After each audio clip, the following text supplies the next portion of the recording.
Para sahabatku yang dikasihi oleh Tuhan, saya Romo Petrus Santoso SCY dari Hong Kong ingin membagikan salah satu pengalaman rohani yang saya miliki. Dan salah satu pengalaman rohani itu disebut pemeriksaan batin. Pasti ada yang bertanya, Romo, apa itu pemeriksaan batin? Intinya, pemeriksaan batin adalah saat di mana kita mengambil waktu sejenak di hadapan Tuhan untuk melihat perjalanan hidup kita. Lalu ada yang bertanya lagi, kapan Romo pemeriksaan batin itu dilakukan? Biasanya saya melakukan pemeriksaan batin sebelum saya tidur malam.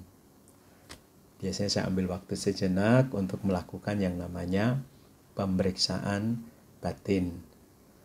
Mengapa saya melakukan pemeriksaan batin di saat saya akan tidur malam? Alasannya itu sangat sederhana, para sahabat, yaitu saya ingin melihat sejenak dalam keheningan bahwa saya itu kan sudah dipercaya oleh Tuhan selama 24 jam, selama 1 hari. Bagaimana saya mempertanggungjawabkan di hadapan Tuhan tentang perjalanan hidup yang sudah diberikan itu. Dan biasanya sebelum saya mulai yang namanya pemeriksaan batin, apa yang muncul pertama? Yang muncul adalah ucapan syukur.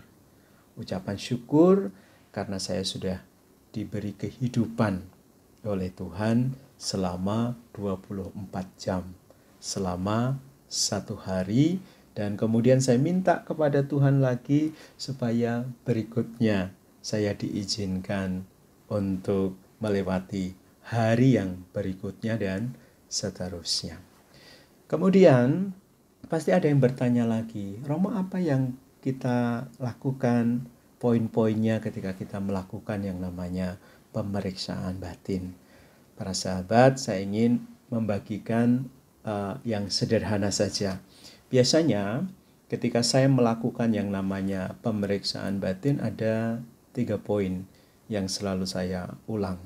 Yang pertama, poin yang pertama, pada saat saya melakukan pemeriksaan batin, itu biasanya saya akan melihat sepanjang hari apakah saya melakukan kesalahan atau melakukan dosa atau tidak. Kalau saya misalnya sepanjang hari itu melakukan kesalahan, lalu saya melakukan dosa, maka pada pemeriksaan batin itu saya minta kepada Bapa, saya minta kepada Tuhan Yesus, saya minta kepada Roh Kudus, saya minta kepada Bunda Maria supaya mengoreksi saya. Karena apa? Karena ketika kita ada di hadapan Tuhan sendirian, kita benar-benar bisa melihat dan mempersilahkan Tuhan untuk melihat perjalanan hidup kita.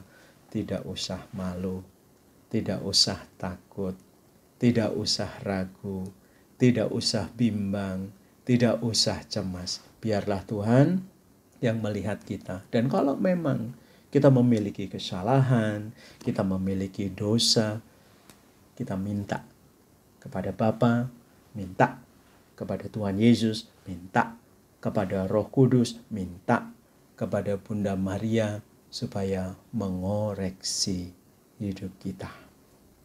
Itu poin yang pertama. Lalu dalam pemeriksaan batin, poin yang kedua adalah ketika kita sepertinya dalam hidup kok selama hari ini perjalanan saya kok menjauh dari Tuhan. Saya tidak mau dituntun oleh Tuhan. Saya mau menghindar dari Tuhan. Saya tidak taat kepada Tuhan dan kecenderungan itu kok kelihatan selama 1 hari ini. Maka ketika pemeriksaan batin, saya sadar, oh iya, hari ini kok saya seperti anak yang hilang. Saya tidak peduli dengan apa yang dikatakan Bapa. Saya tidak peduli dengan apa yang dikatakan oleh Tuhan Yesus. Saya tidak peduli apa yang dikatakan oleh Roh Kudus. Saya tidak peduli dengan apa yang dikatakan oleh Bunda Maria. Apa yang terjadi pada diri saya? Kok saya menjadi anak yang hilang?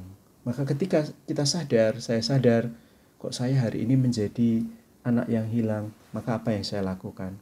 Saya minta kepada Bapa, saya minta kepada Tuhan Yesus, saya minta kepada Roh Kudus, saya minta kepada Bunda Maria supaya menuntun saya kembali kepada Bapa, supaya saya mempunyai ketaatan kepada Bapa. Maka saya sering saya mengatakan demikian.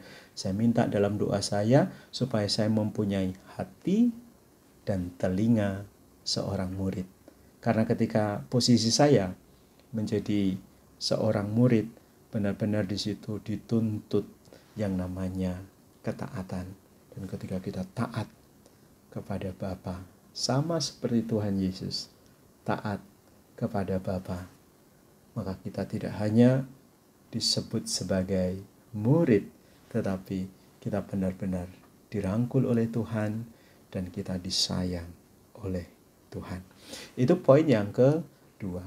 Lalu poin yang ketiga, dalam pemeriksaan batin juga yang bisa kita lakukan adalah kadang-kadang selama satu hari kok saya lemes, malas, tidak bersemangat, tidak antusias, suam-suam kuku, tidak panas, tidak dingin, gitu.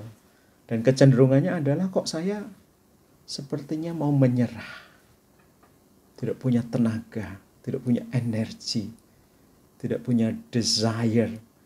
Sepertinya kok saya hari ini lemes sekali, mau menyerah. Maka pada pemeriksaan batin, kita minta kepada Bapa, kita minta kepada Tuhan Yesus, kita minta kepada Roh Kudus, kita minta kepada Bunda Maria supaya menyemangati kita kembali, supaya kita dibakar lagi, supaya kita digelorakan kembali, sehingga pada hari berikutnya kita bersemangat lagi.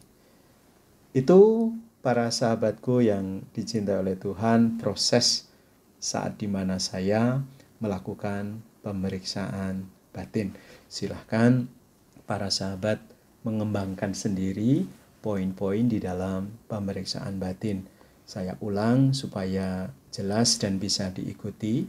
Ketika kita akan mulai pemeriksaan batin, baik kalau yang kita lakukan adalah mengucapkan rasa syukur kepada Tuhan atas kehidupan yang diberikan.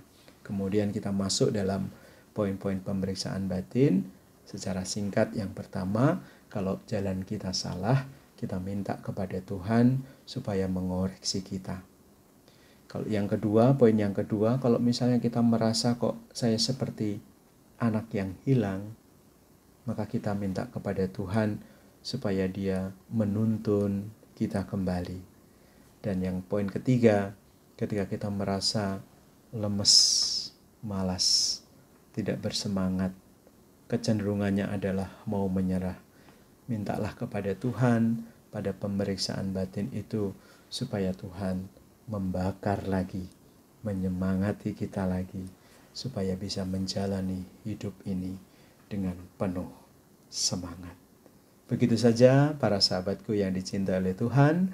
Tuhan Yesus memberkatimu dalam nama Bapa dan Putra dan Roh Kudus. Amin. You are the best.